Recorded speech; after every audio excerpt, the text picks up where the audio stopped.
Commissioner Alencar trembled. The humiliation was public, witnessed by all his subordinates and the few civilians who dared to peek. The untouchable had been touched, and his fall would be as spectacular as his arrogance. The colonel did not flinch. His voice, deep and sharp as a honed blade, echoed in the district courtyard, cutting through the oppressive silence that had settled. "Your weapon, Commissioner Alencar. Now." The phrase, simple and direct, was a fatal blow, a verdict that dismantled years of impunity and arrogance. Alencar felt the ground disappear beneath his feet, reality distorting into a vivid nightmare. His weapon, the symbol of his power, of his unquestionable authority, of his ability to bend the law to his will. To surrender it would be to admit defeat, complete humiliation, the end of his reign. His eyes, once full of scorn and superiority, now danced in a frenzy of panic between the imposing figure of the colonel, impassive and resolute, and the 10 SWAT vehicles. The blue and red lights of the sirens pulsed at an infernal rhythm, painting the courtyard with ghostly shadows that danced around the SWAT officers. In perfect formation, they looked like metal statues, their helmets reflecting the ambient light, their rifles pointed at the center of the courtyard, at him. The silence was oppressive, dense as the fog that precedes a devastating storm. The few civilians who dared to peek through window cracks or half-open gates recoiled, their faces pale with terror. Alencar's own subordinates, once silent accomplices to his tyranny, now averted their gaze, shame and fear etched on their faces. No one dared to intervene, to utter a word, to make a move. The atmosphere was charged, each breath seeming like a sacrilege. Alencar tried to speak, but his throat was dry, his voice caught in a tight knot. Cold sweat trickled down his forehead, and an uncontrollable tremor ran through his body. He, the man who dictated the rules, who humiliated without mercy, who considered himself above any law, was there, cornered, disarmed in spirit, about to be physically disarmed. The image of the old woman thrown onto the street, her wheelchair broken, the scorn on his own face. All of it flashed through his mind. He had laughed. He had mocked. Now the universe seemed to laugh at him, and the laughter was deafening. "Don't make me repeat myself, Commissioner." The colonel's voice cut through the air again, this time with an urgency that left no room for doubt. The colonel was not asking. He was ordering. And the order carried the weight of an entire institution, of a force Alencar never imagined would turn against him. The colonel's hand rested on the holster of his own weapon, a subtle gesture, yet loaded with unquestionable threat. Alencar felt the .40 caliber pistol weigh a ton in his holster. It was his extension, his identity, the source of his authority. Without it, he was just a man, a mediocre, vulnerable man. The thought of resisting, of drawing his weapon and trying one last, desperate gamble crossed his mind, but the colonel's icy gaze and the sight of the SWAT rifles all pointed at him dispelled any trace of bravado. It was suicide. With an uncontrollable tremor in his hands, Alencar reached for his holster. Each movement was a torment, a public confession of his downfall. The leather creaked softly as he unfastened the buckle. His fingers hesitated for an instant, as if trying to cling to the last drop of power he had left, but it was useless. The gravity of the situation pulled him down, into the abyss he himself had dug. He drew the weapon. The cold metal in his palm seemed to burn. His eyes met the colonel's, and for the first time in his life, Alencar saw not just authority, but a contained fury, a deep pain he didn't fully comprehend. The colonel wasn't just following protocol, he was executing a vendetta, a personal vendetta. Slowly, with what dignity he had left draining away with each millimeter, Alencar extended the weapon to the colonel. The gesture was heavy, laden with resignation. The pistol's barrel pointed to the ground, a sign of surrender. The colonel did not move to take it. Instead, one of the SWAT sergeants, with impressive agility, approached and, with a dry, precise movement, took the weapon from Alenkar's trembling hand. The metallic click of the magazine being removed and the safety engaged resonated like a funeral bell in the silent courtyard. Alenkar's hand, now empty, felt strange, light, useless. He felt an emptiness in his chest, a sense of helplessness he had never experienced. It was as if a part of his soul had been ripped out. The sergeant briefly inspected the weapon and handed it to another officer who placed it in an evidence bag, sealing it. "Commissioner Alenkar." The colonel finally broke the silence again, his voice now lower but even more menacing. "You are under arrest for assault, abuse of authority, and for disrespecting an elderly woman. My mother." The last sentence struck Alenkar like lightning. My mother, the colonel's mother. Blood ran cold in his veins.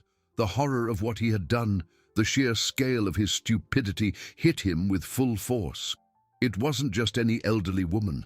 It was the mother of the man who now stared at him with eyes that promised relentless retribution. The colonel's contained fury now made perfect sense. It wasn't just a matter of justice, it was a matter of family, of honor. Two SWAT officers with synchronized and precise movements approached Alenkar. Their strong, firm hands gripped his arms, one on each side.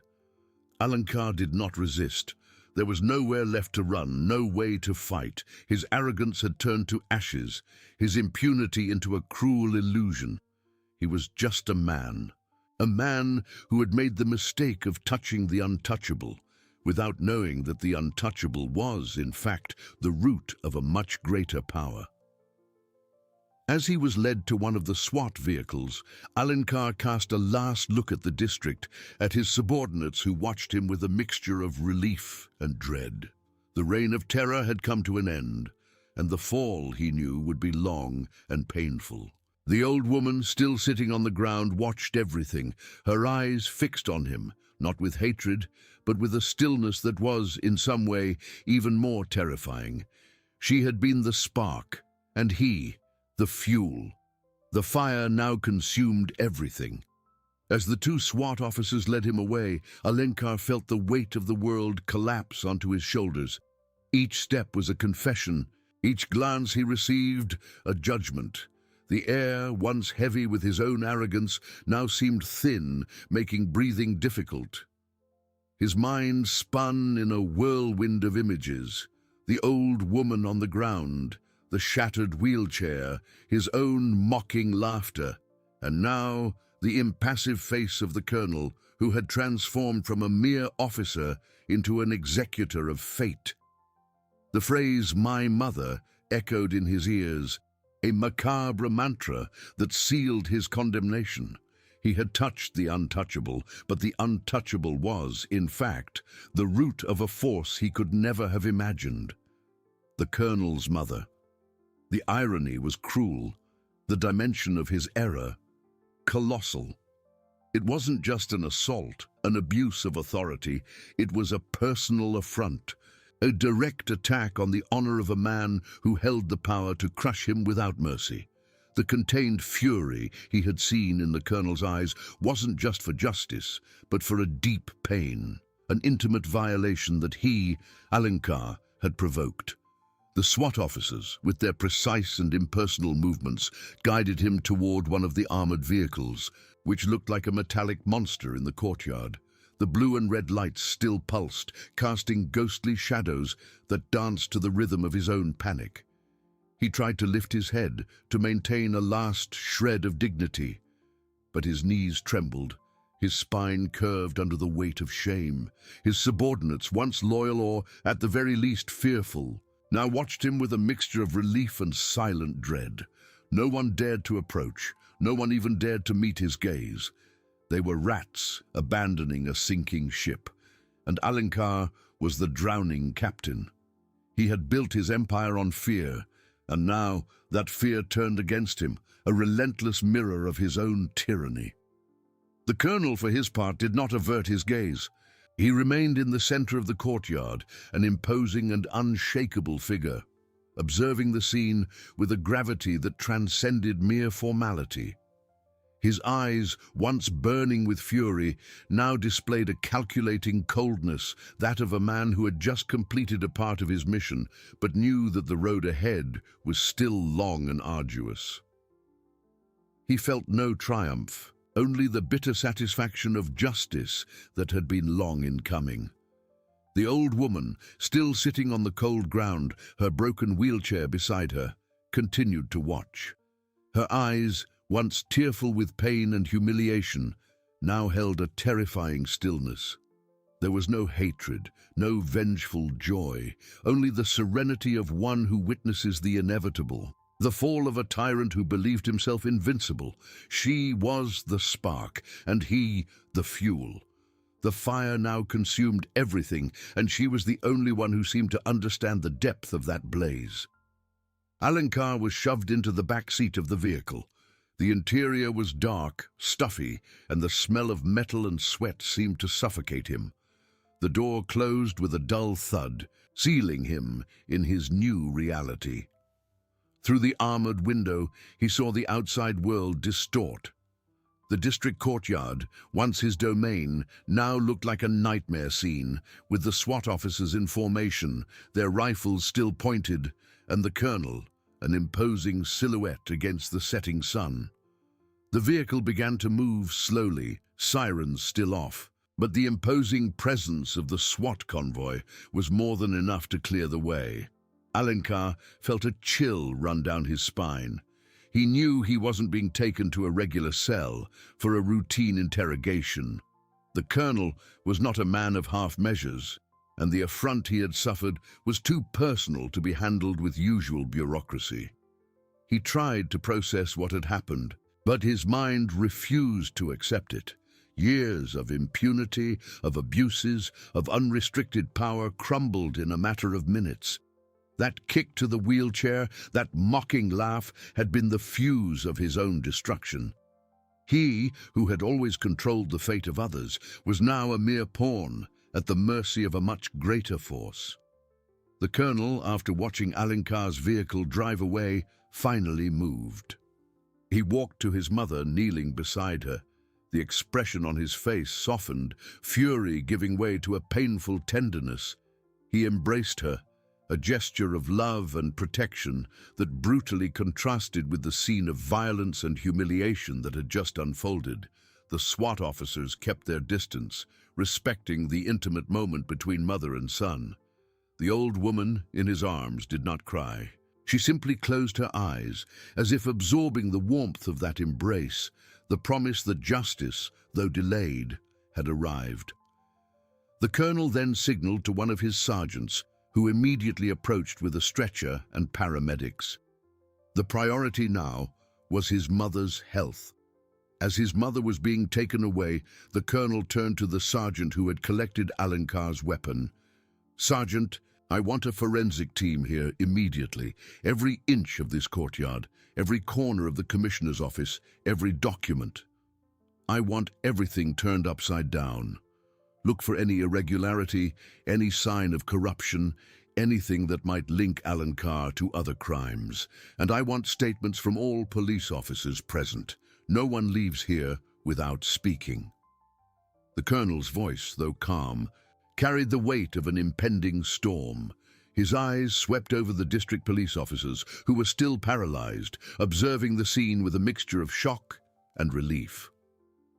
They knew Alencar's reign had ended, but what came next could be equally relentless. "And you?" The colonel addressed the district police officers, his voice echoing in the courtyard. "What happened here today is a watershed moment. This district will be cleaned up. Those who colluded with corruption, who turned a blind eye to abuses, will be held accountable. Those who acted with integrity will have my support. From now on, the law will be enforced, no exceptions." He picked up the broken wheelchair, the twisted metal remnants and the shattered wheel. The object once a symbol of mobility and dignity, was now a silent testament to barbarity. The colonel lifted it, showing it to everyone. "This," he said, his voice low and laden with contained emotion, "is what happens when power is used to oppress, to humiliate. This is what happens when honor is forgotten. Alencar didn't just assault an elderly woman.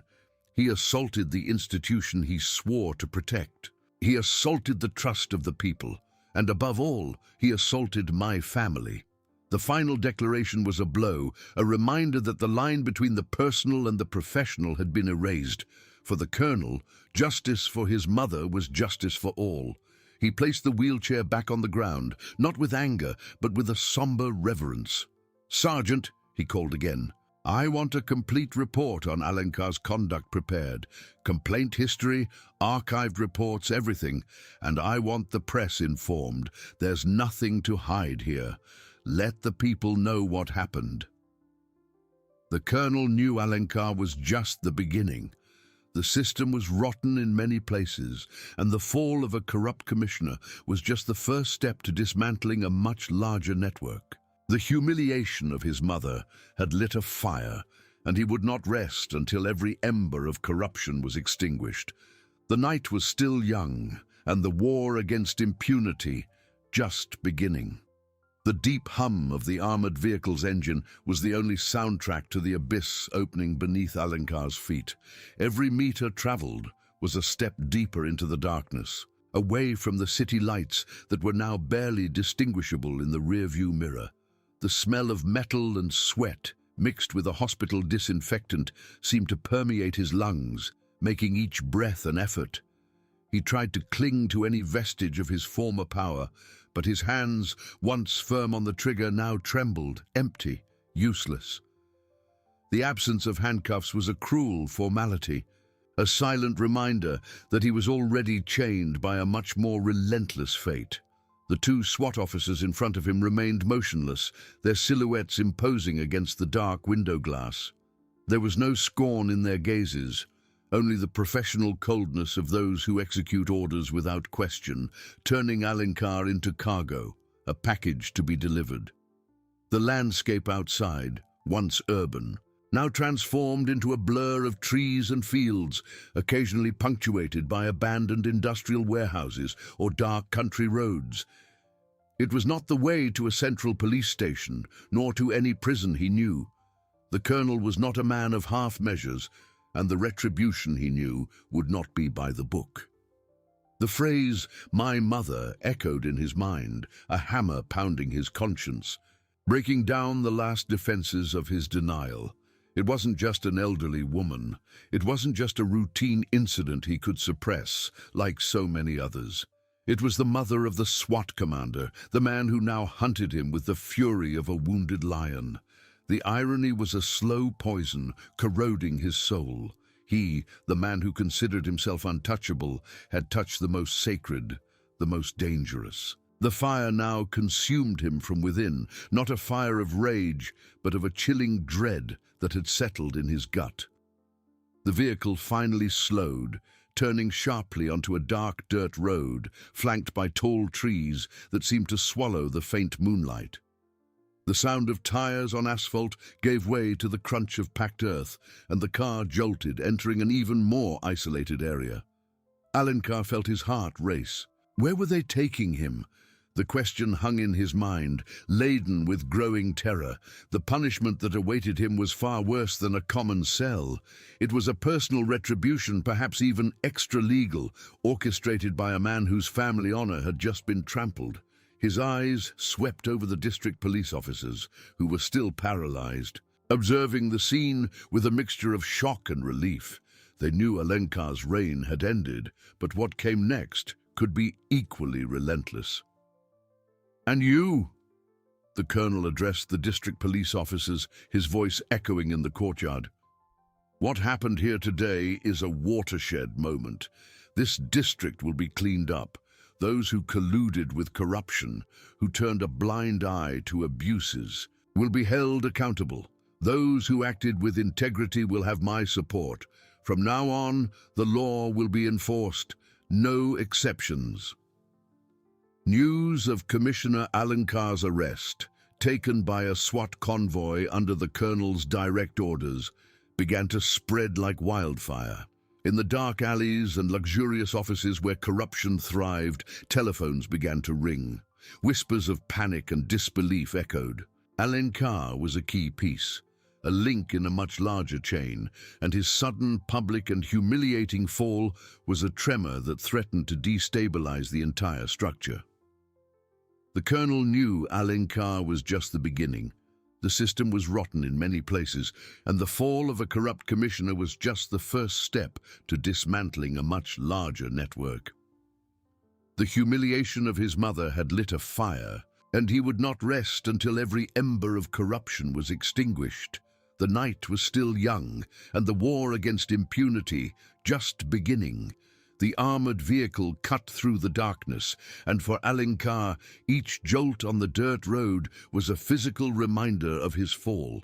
The air inside the vehicle was heavy, laden with the metallic scent of fear and the coldness of the SWAT officers escorting him. He tried desperately to reconstruct the events, to find a flaw, a loophole, but the image of the shattered wheelchair and the colonel's impassive face overshadowed any logic. The phrase, "my family," resonated, an infernal echo that stole his breath. It was not an empty threat, it was a sentence. The car finally stopped. The silence that followed was more terrifying than any siren. The doors opened, revealing a desolate landscape, an abandoned warehouse, its rusty metal walls reflecting the faint moonlight in the middle of an open field. There were no other vehicles, no sign of life beyond them. It was a place forgotten by the world, perfect for something equally forgotten to happen. One of the SWAT officers, a mountain of muscle and discipline, gestured for Alenkar to step out. There was no need for handcuffs. Terror already bound him. Alenkar stepped out, swaying slightly, feeling the damp earth beneath his shoes. The cold night wind seemed to whisper his name, laden with condemnation. He looked at the warehouse, at the darkness seeping through the cracks in the metal sheets, and knew it was not a common prison. It was an improvised court, where the law would be written not by codes, but by a personal, relentless, and silent retribution. The colonel's vengeance would not be swift nor clean. It would be a cruel work of art, meticulously planned to dismantle not only his freedom, but his very essence. As Alenkar was led into the gloomy interior of the warehouse, back at the district courtyard, the colonel watched the trail of dust left by the vehicle. The initial fury had solidified into a cold, calculating determination. His mother was on her way to the military hospital, under the care of the best professionals, and a guard that not even an enemy army would dare challenge. News of her stability, though still fragile, was the only balm for the open wound in his chest. But the pain was still there, a constant reminder of what Alenkar had done and what he represented. The district courtyard was buzzing. Forensic teams, in their white suits and high-tech equipment, were already scouring every inch, cataloguing evidence, collecting samples. Alenkar's office, once a sanctuary of impunity, was now a forensic construction site, with documents being digitized, computers confiscated, and every drawer turned inside out. The colonel's order was clear: leave no stone unturned. He wanted the truth, not just about Alenkar, but about everyone who had benefited from or colluded with his corruption. The district police officers, once paralyzed, now moved with a strange mixture of relief and dread. Some, visibly shocked, cooperated, providing statements and documents that could incriminate Alenkar and his accomplices. Others, with evasive glances, tried to blend into the crowd, hoping the storm would pass without hitting them. The colonel, with his imposing presence, observed each of them. He knew the cleanup would be painful but necessary. The people's trust in the police had been shattered, just like his mother's wheelchair, and he was determined to rebuild it, brick by brick. News of Alenkar's arrest and the direct involvement of the SWAT commander exploded in the media. Television channels interrupted their programming. Online newspapers updated their headlines every minute. The image of the broken wheelchair, held aloft by the colonel, became an instant symbol of barbarity and the promise of justice. Public opinion, once skeptical and disillusioned, now clamored for answers, for punishment, for a deep cleansing of institutions. Behind the scenes, the tremor was seismic. Telephones rang incessantly in luxurious offices and discreet hideouts. Corrupt lawyers, unscrupulous businessmen, and politicians with dirty hands fell into a panic. Alencar was no small fish. He was a vital link in a vast network of illegalities that stretched across the city. His fall threatened to expose dozens, perhaps hundreds, of powerful names. Orders were given, contacts activated, and a silent counter-offensive began to be orchestrated. Corruption was a thousand-headed monster, and the colonel had just cut off one of them, but the others were already stirring, ready to attack. The colonel knew the war was just beginning. Alencar was the first domino to fall, but the real battle would be against the system that protected him, that fed him. He had no illusions about the ease of the task. It would be a dirty, dangerous fight, and he knew he wouldn't emerge unscathed. But, looking at the broken wheelchair, still on the courtyard floor, he felt an unshakable strength. His family's honor, his mother's dignity, and the people's trust were the pillars of his crusade. The night was advancing, but the darkness did not scare him. He was ready for whatever came, and he would not rest until every ember of corruption was extinguished, no matter the cost. The city was about to witness an unprecedented cleanup, and the colonel was the purifying fire. The air inside the warehouse was a cold shroud, dense with the smell of rust and wet earth. Alencar, stumbling, was pushed to the center of the cavernous space. The faint light filtering through the cracks in the rusty metal sheets created dancing shadows, transforming each corner into a lurking monster.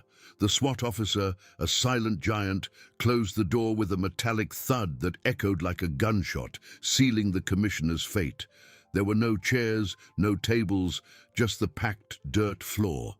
Alencar was alone with his tormentor, and silence was the most potent weapon, filled only by the frantic beating of his own heart. A second man emerged from the shadows, shorter than the first, but with an intensity in his eyes that would make anyone tremble. It wasn't the colonel, but the authority emanating from him was unquestionable. He carried a leather briefcase, and the look of someone who had seen hell and returned, bringing a piece of it with him. Commissioner Alencar. The voice was a hoarse whisper, but each syllable cut the air like a blade. Welcome to your new office, a little less luxurious than your previous one, I'd say, but equally effective for our purpose. He didn't wait for a reply. The colonel isn't interested in your confession of guilt. That's already a fact. He's interested in the names that sustain your small network of favors and impunity. And believe me, Commissioner, we have all the time in the world. Alencar tried to speak, but his throat was dry, his voice a mere grunt. The SWAT officer, who remained like a stone statue, took a step forward, and the mere sound of his boots on the dirt floor made Alencar instinctively recoil. The interrogator smiled, a cold, joyless smile. Don't worry, Commissioner. We're not like you. We don't break the wheelchairs of defenseless elderly women, but we are very, very good at making people talk. And you will talk. You'll talk about the politicians who protected you, the businessmen who bribed you, the other police officers who turned a blind eye. You'll talk about every transaction, every scheme, every life you ruined. He opened the briefcase, revealing a series of photographs and documents. We have a start, of course, but we want the complete story, every link in the chain, every head of the monster. And you, Commissioner, are the key to dismantling everything. The interrogator began to describe with precise details some of Alencar's corrupt operations, names and dates that the commissioner thought were buried forever. With each revelation, Alenkar's blood ran cold. They knew everything, or at least they knew enough to make him believe they knew. The warehouse, once a refuge of darkness, transformed into a stage for his own ruin, where every secret would be torn out, one by one. As Alenkar faced his personal purgatory, the colonel, back at the district courtyard, walked among the forensic teams. His eyes, once burning with fury, now reflected a dangerous calm, the serenity of a strategist on the battlefield. The sergeant approached, his face marked by tension. "Colonel, your mother is stable. The doctors say that physically she will recover, but the trauma—" The sergeant didn't need to finish the sentence. The colonel nodded, the pain in his chest a constant ember. "Understood, Sergeant.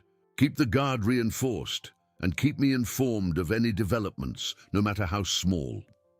He received a tablet, where the first digitized images of documents from Alenkar's office began to appear. Spreadsheets, payment records, suspicious phone contacts. It was the tip of the iceberg, but it was already enough to confirm the extent of the rot Alenkar represented. "Sergeant, I want every name that appears here verified, every call, every address. I don't want a single accomplice to escape." The city, once dormant in its complacency, now buzzed. News of Alenkar's arrest was a virus, infecting circles of power. In luxurious downtown offices, in discreet restaurants, and in penthouses overlooking the city, telephones rang incessantly. Corrupt lawyers, unscrupulous businessmen, and politicians with dirty hands fell into a panic. Alenkar was no small fish. He was a vital link in a vast network of illegalities that stretched across the city. "He has to be silenced," an influential politician whispered into the phone, his voice laden with despair. "No matter the cost, if he talks, we're all lost." Orders were given, contacts activated, and a silent counter-offensive began to be orchestrated. The machine of corruption stirred, seeking a way to counterattack, to discredit the colonel, to make the story disappear before it destroyed everything. Corruption was a thousand-headed monster, and the colonel had just cut off one of them, but the others were already stirring, ready to attack, to protect the main body. The colonel, in the district courtyard, felt the seismic tremor running through the city. He knew the war was just beginning. Alenkar was the first domino to fall, but the real battle would be against the system that protected him, that fed him. He had no illusions about the ease of the task. It would be a dirty, dangerous fight, and he knew he wouldn't emerge unscathed. But looking at the broken wheelchair, still on the courtyard floor, he felt an unshakable strength. His family's honor, his mother's dignity, and the people's trust were the pillars of his crusade. The night was advancing, but the darkness did not scare him. He was ready for whatever came, and he would not rest until every ember of corruption was extinguished, no matter the cost. The city was about to witness an unprecedented cleanup, and the colonel was the purifying fire. The air in the warehouse, already dense, seemed to suck the oxygen from Alenkar. The interrogator's hoarse whisper, each syllable a hammer striking his conscience, laid bare not only his crimes, but the fragility of his facade. The photographs and documents scattered on the floor, illuminated by the faint light, were a distorted mirror of his life, revealing the web of lies and extortions he had woven. Names, dates, values. The interrogator didn't just describe. He recited Alenkar's story, as if he had been there, in every dark room, in every dirty transaction. Alenkar tried to deny, but the words caught in his throat. Each attempt to justify, to lie, was met with an icy stare from the interrogator and a silent step from the SWAT giant, who remained like a menacing shadow. The silence, which had once been torture, was now filled by the relentless voice detailing the seizure of a drug shipment he had released, the bribery of a councilman to approve a fraudulent construction project, the extortion of small business owners. With each revelation, Alencar felt the ground give way beneath his feet. They didn't just have clues, they had the complete story, or at least the version he needed to confirm. "You have a choice, Commissioner." The interrogator's voice cut through the air, sharper than before. "We can do this civilly, or we can explore every inch of your memory until nothing remains but the truth. And believe me, the second option will be far less pleasant for you. The Colonel wants the names, he wants the network, and he won't stop until he has every single one of them." Alencar looked at the floor, his eyes watering with sweat and fear. The monster he had helped build was now turning against him. He knew that if he spoke, he would be condemned. But if he didn't, psychological torture, and perhaps something more, awaited him. The image of the broken wheelchair of the elderly woman thrown onto the street flashed in his mind. He had underestimated the Colonel, and now he was paying the price. Meanwhile, in the district courtyard, the Colonel, oblivious to Alencar's purgatory, moved with the precision of a surgeon. The tablet in his hands displayed a growing list of names and connections. Alencar's spreadsheets were a treasure map of corruption, and each line was a thread leading to someone. The sergeant at his side pointed to a particular name. "He has to be silenced, no matter the cost. If Alencar talks, we're all lost. The Colonel is acting too fast. We need a counter-offensive, something to demoralize him, to divert attention." In the district courtyard, the Colonel received a call. It was a contact from within the very structure, an honest man risking everything. The voice on the other end was tense. "Colonel, I've received information. They're moving. A dossier against you, accusations of abuse of power, of vendetta. They'll try to demoralize you in the press and in internal affairs. The anonymous complaint will be filed tomorrow."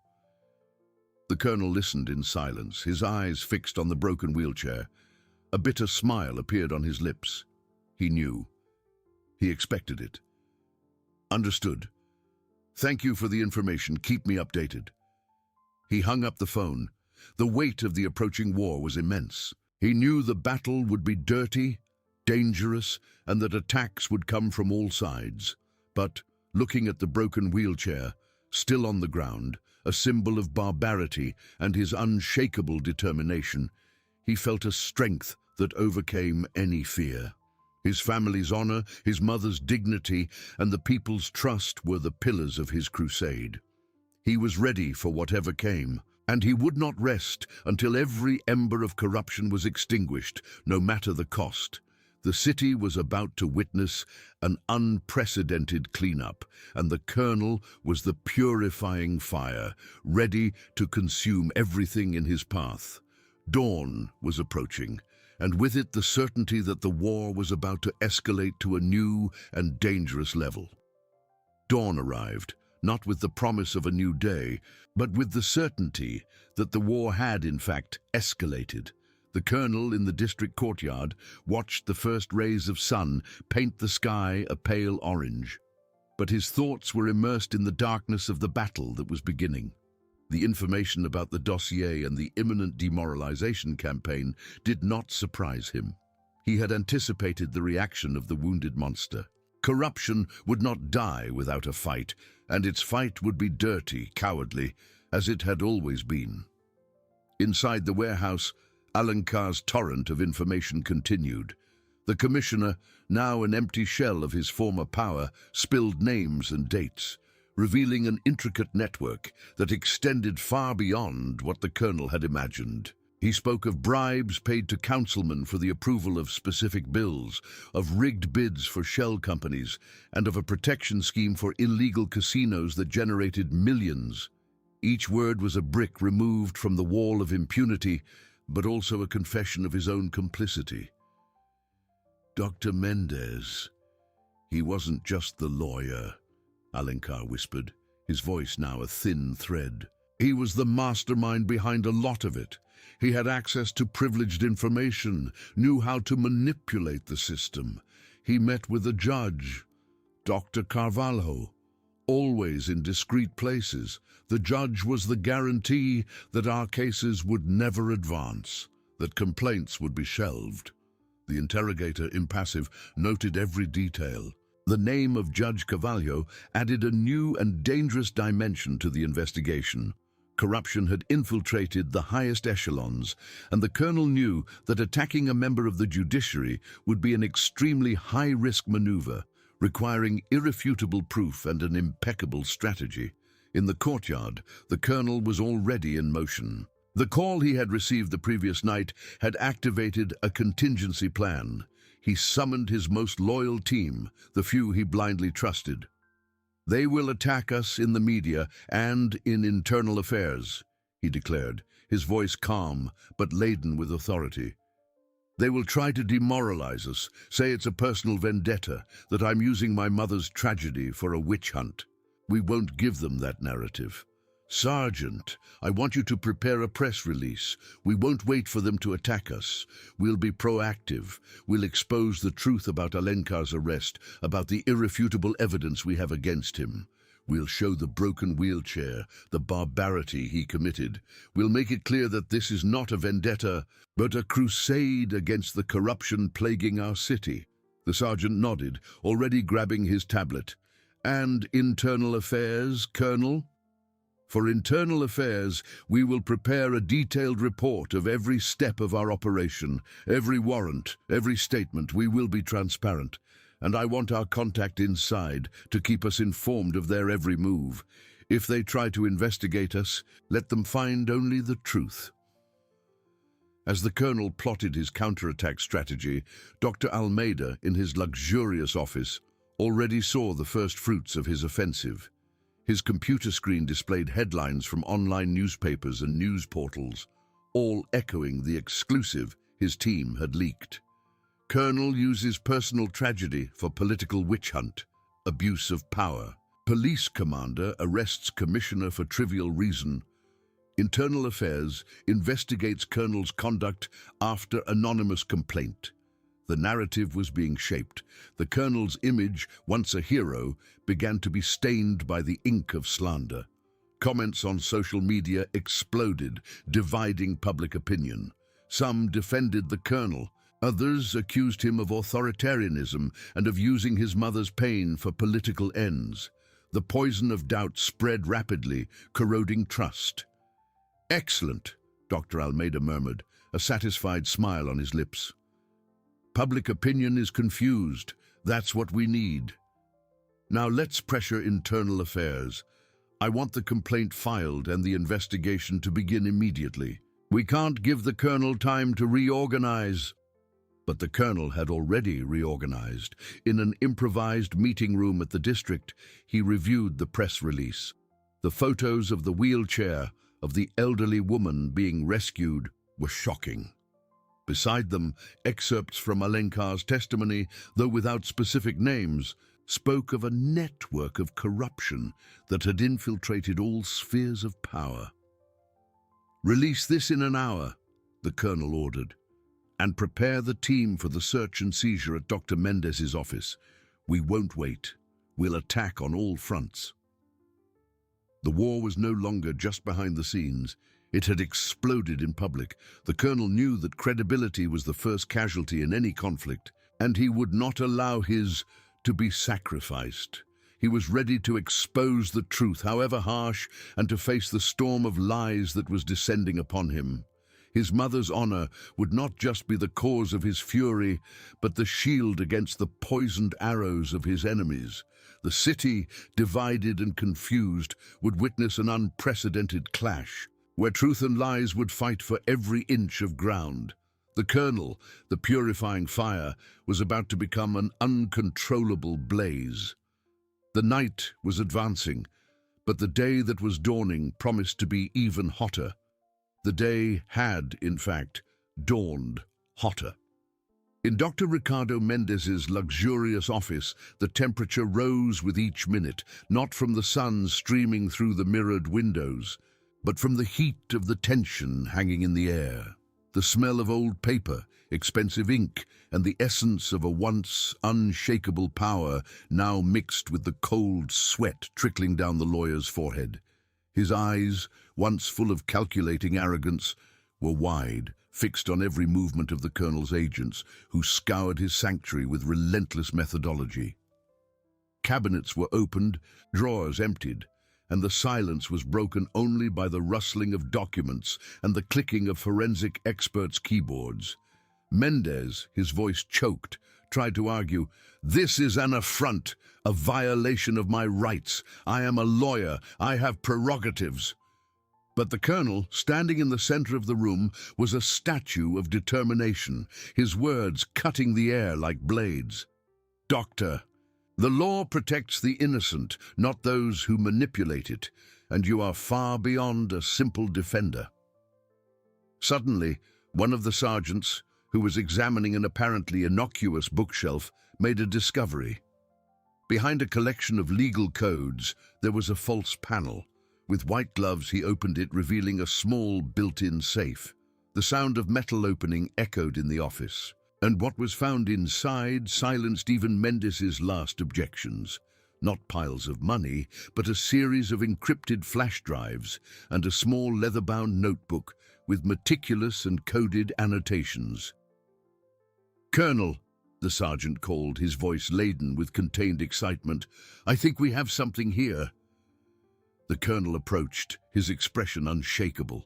The notebook looked like a diary, with names and dates, but the references were enigmatic. The flash drives, when connected to a forensic laptop, began to reveal their secrets. Folders with names of infrastructure projects, bids, emails exchanged with anonymous accounts, and, more alarming, a series of bank transfers to offshore accounts. One of the analysts, with a satisfied smile, pointed to the screen. "Colonel, we found it. A money laundering and bribery scheme disguised as legal consulting. The amounts are astronomical, and Judge Carvalho is not just a reference, he is one of the main beneficiaries."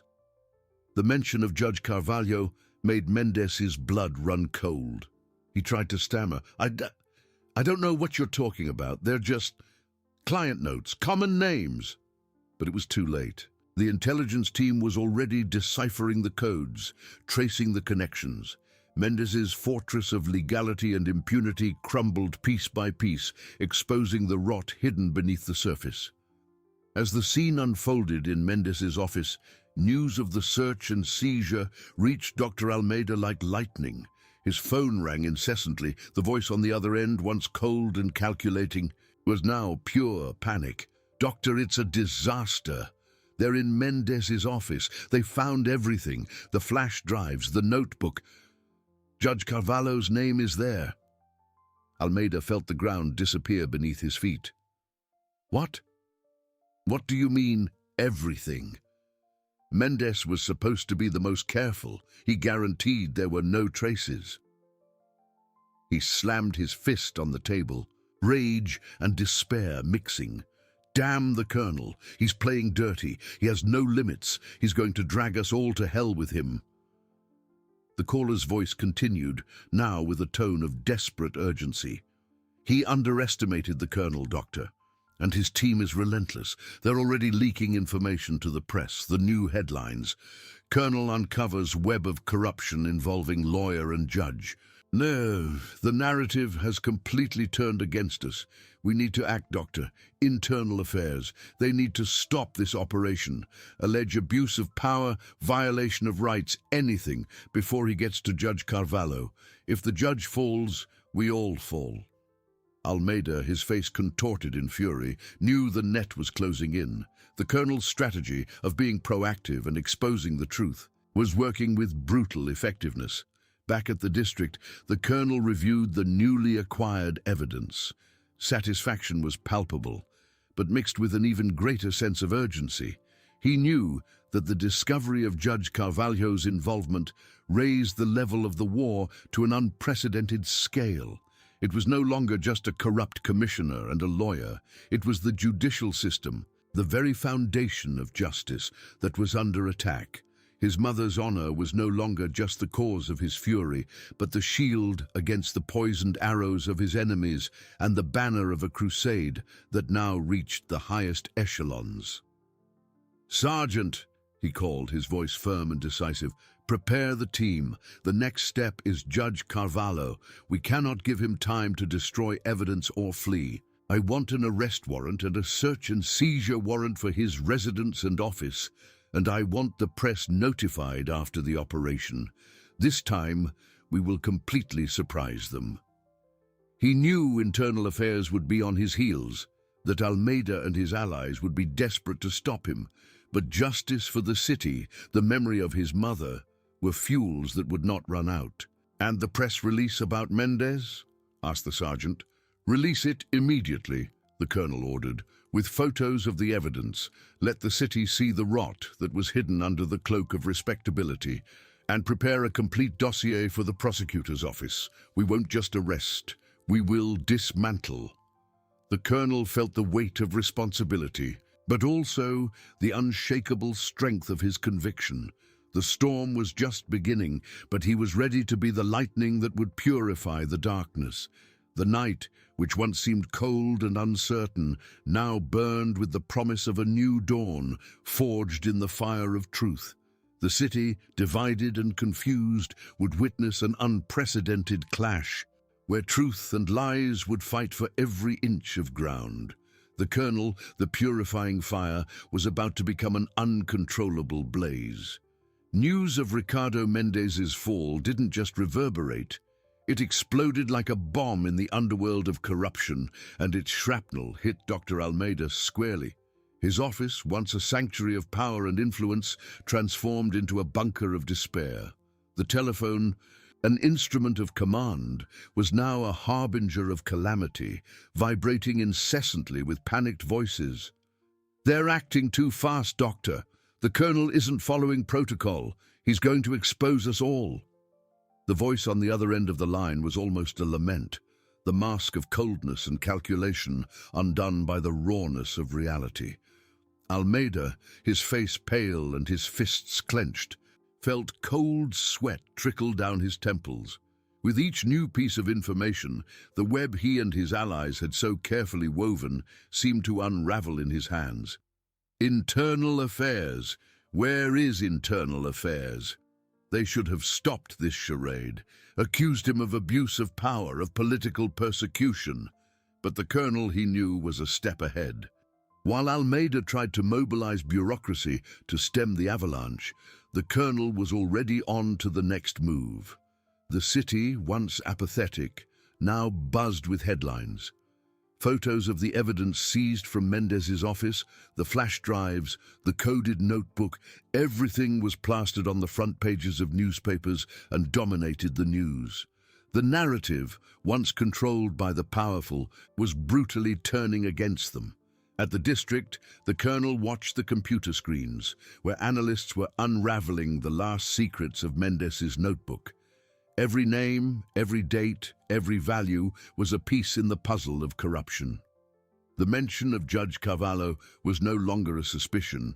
It was a certainty, a crucial link in the chain of corruption that extended to the highest echelons. Satisfaction was palpable in his team, but in the colonel there was only a cold, calculated urgency. "Sergeant," he called, his voice firm, cutting through the hum of the room. "The warrant for Judge Carvalho, residence and office. I want it ready in 20 minutes. And the intelligence team prepare a complete dossier for the prosecutor's office. We will leave no room for doubt. The press will be notified after the operation. This time, the element of surprise will be our greatest ally." He knew Almeida and his accomplices would be in a frenzy, trying to erect legal barriers, activate contacts, but time was of the essence.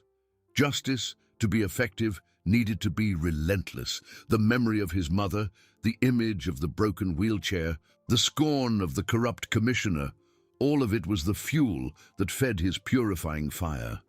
In less than an hour, the SWAT team was ready. Discreet vehicles, agents in unmarked cars. The operation to arrest a high-ranking judge was delicate, unprecedented, but the colonel did not waver.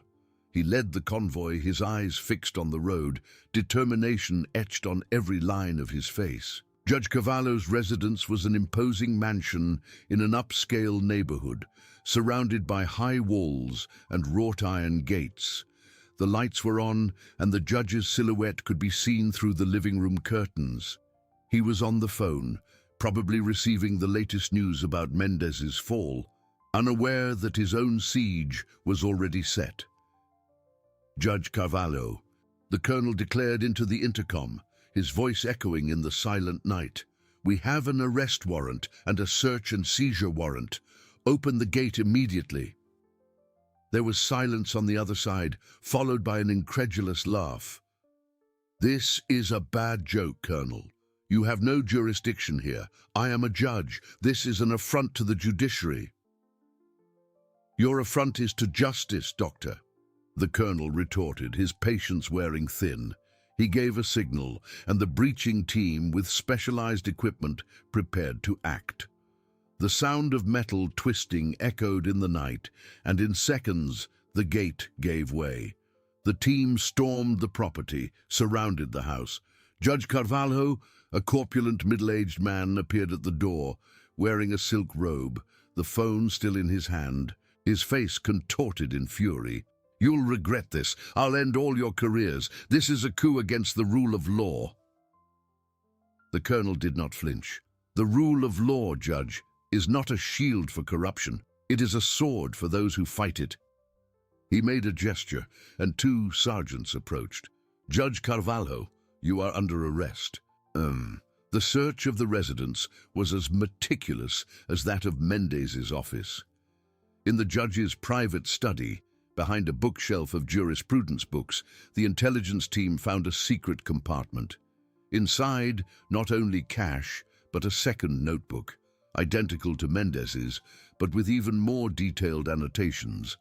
There was also an encrypted laptop, which, once opened by experts, revealed a network of offshore accounts, millionaire transactions, and, most shockingly, direct emails with a pseudonym that the intelligence team had already tracked: Dr. Almeida. "Colonel," one of the analysts exclaimed, his eyes wide, "this laptop contains definitive proof, not only money laundering and bribery, but also the coordination of operations to silence witnesses and manipulate cases. And the dates. Some of them go back years, even involving Commissioner Alencar's case." The mention of Alencar sent a chilling shiver down the colonel's spine. The web was older and deeper than he imagined. Judge Carvalho, once haughty, was now pale, his eyes fixed on the laptop screen, his fortress of impunity crumbling under the weight of truth. The city would wake up to the news that its justice system was rotten to the core. The colonel's purifying fire was no longer an ember. It was an uncontrollable blaze, sweeping away the darkness and exposing the rot hidden beneath the cloak of respectability. The battle was far from over, but the truth finally was beginning to free the city. Dawn advanced, but the city did not sleep. The sound of sirens, once a distant lament, was now a harbinger of change, a battle cry echoing through the corridors of power. News of Judge Cavallo's arrest, leaked by anonymous sources from the colonel's own team, a calculated strategy to amplify the shock, exploded like thunder. The next morning's headlines didn't just speak of corruption, they spoke of betrayal, of a rotten system crumbling under the weight of truth. The image of Judge Carvalho, handcuffed, being led out of his mansion, was emblazoned across all newspapers, a symbol of the fall of the untouchables. At the district, the colonel watched chaos unfold. Experts worked tirelessly on the encrypted laptop and the second notebook, unraveling every layer of the conspiracy. Almeida's name, once a shadow, was now a direct, unequivocal link. And the mention of Alencar, the corrupt commissioner who started this whole saga, was not just a footnote, it was confirmation that the web was much older, deeper, and that evil had taken root for years, perhaps decades. The colonel felt a shiver. It wasn't just a personal vendetta, it was a necessary cleansing, a radical surgery to extirpate the cancer that corroded the city's soul. Meanwhile, in the bunker of despair his office had become, Dr. Almeida received the news. The telephone, once an instrument of power, now seemed a cursed object, vibrating with the urgency of panicked voices. "Judge Carvalho has been arrested, Doctor, with irrefutable evidence. The laptop. He had everything. Names, dates, even your emails." The caller's voice was a hoarse whisper laden with terror. Almeida felt the ground disappear beneath his feet. Cold sweat trickled down his forehead, his fists clenched so tightly that his nails dug into his palms.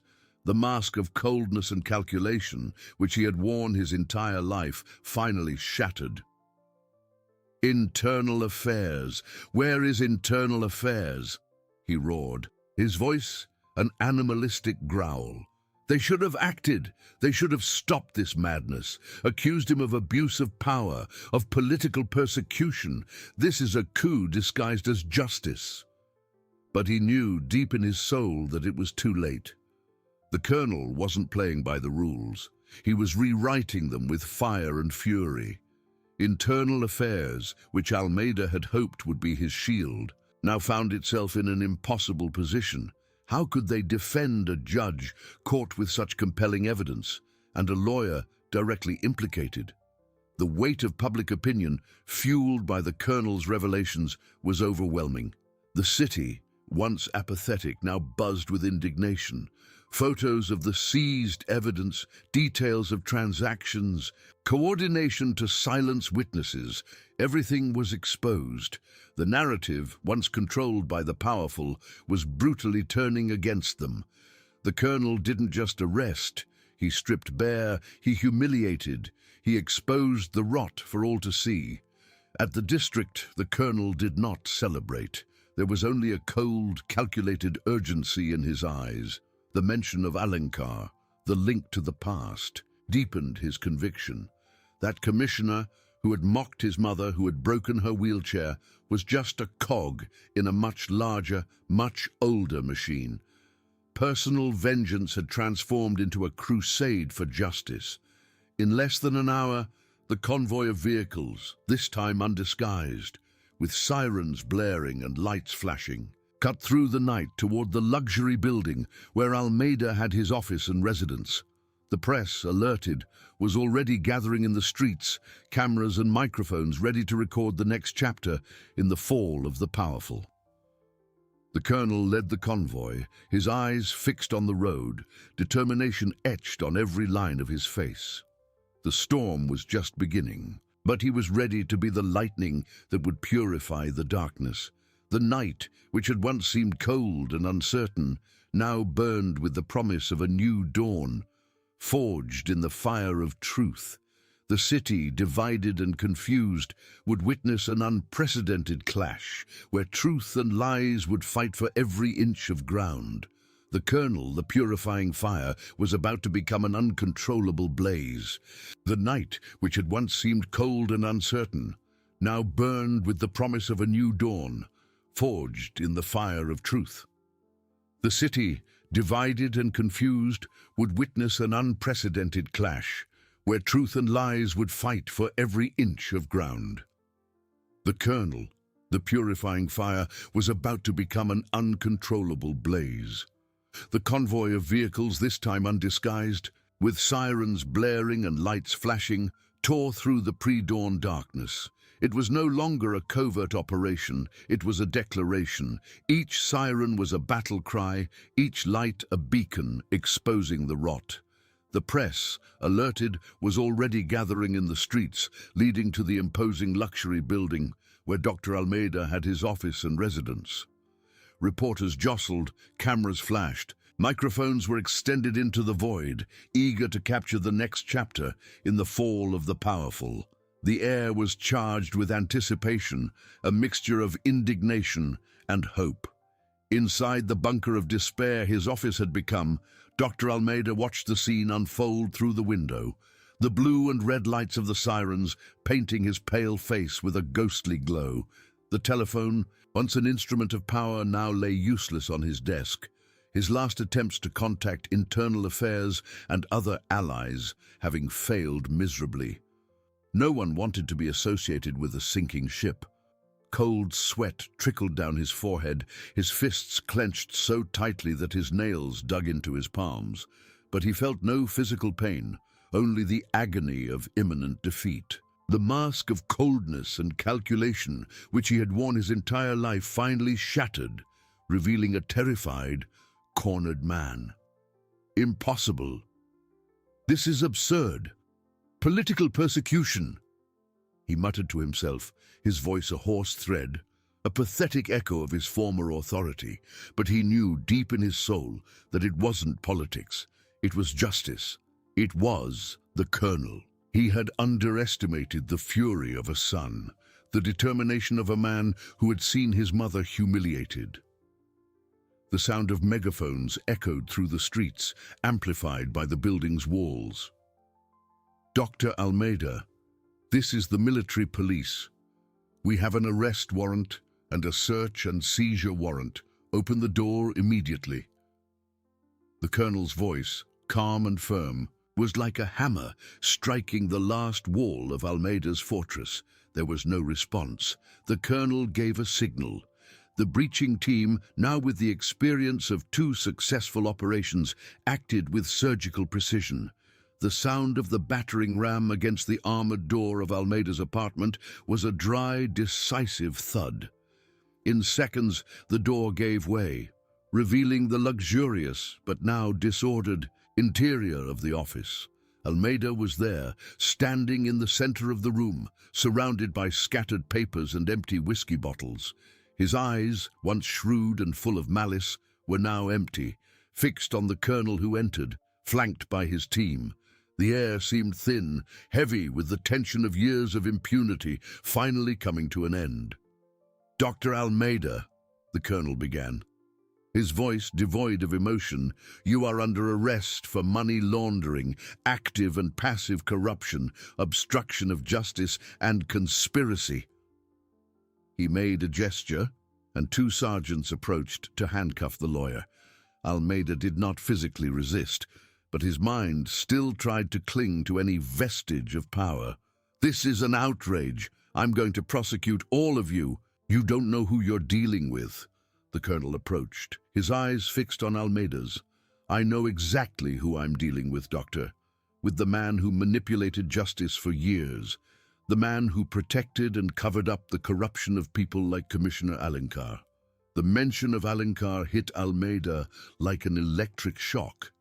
He flinched, his once arrogant face now contorting in a mixture of fear and recognition. The web, which he thought unbreakable, was being undone thread by thread. "You thought you were above the law, Dr. Almeida. But the truth, like fire, always finds a way to burn what is false." The colonel signaled to the sergeants, "Take him away." As Almeida was led out, stumbling, camera flashes exploded, illuminating the once untouchable figure, now handcuffed and defeated. The crowd in the streets, once merely curious, erupted in applause and shouts of "Justice!" It was a cathartic sound, the voice of a city finally seeing its oppressors fall.